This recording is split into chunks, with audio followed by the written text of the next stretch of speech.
You tap your card, it goes through in under a second. You've never wondered what just happened in that second. That's fine. Nobody does. But in that second, your transaction wasn't just approved, it was scored.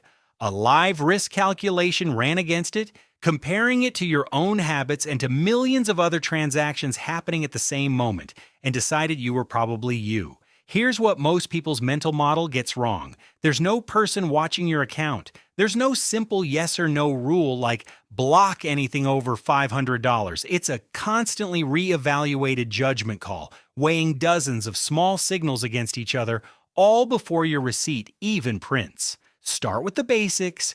Every card network runs simple rule checks first, the cheap, fast filters before anything smarter gets involved. Things like, is this country one you've ever used your card in before? Is the amount unusually large for you?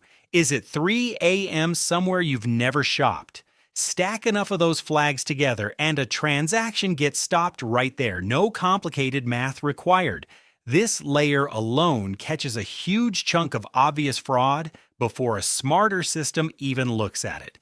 Everything that passes those basic checks moves to the real engine. A machine learning model trained on an enormous history of past transactions, both fraudulent and legitimate, examines hundreds of details about your purchase at once, not just amount and location, but how it compares to your specific spending pattern, what kind of merchant it is, how it's being paid, in person, online, and how similar it looks to fraud patterns the model has seen before.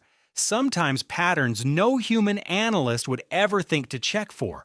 All of that produces one number, a risk score. And here's the twist. That score was never really about proving you're a criminal. It's a bet made in a fraction of a second about which mistake is more expensive, letting a fraudulent charge through or declining a real purchase from an actual customer. Both of those mistakes cost money. A missed fraud charge costs the bank directly, but a wrongly declined real purchase costs something too.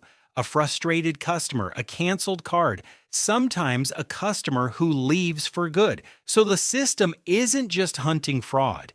It's constantly balancing two different kinds of expensive failure against each other and adjusting how suspicious it needs to be based on which mistake is currently costing more. That's why the exact same purchase can sail through one day and get flagged the next. It's not reacting to what you bought. It's reacting to how that purchase compares to a constantly shifting picture of what normal looks like for you and for fraud in general right now. This is also why you don't always just get an outright decline. For a transaction that's borderline, not clearly safe, not clearly fraudulent, sitting right in the risk score's gray zone, the system has a middle option. It can ask for a one-time code, a fingerprint, a second confirmation, not because it's sure you're a thief, because the cost of asking you to double-check is smaller than the cost of guessing wrong in either direction. And the model itself never stops moving.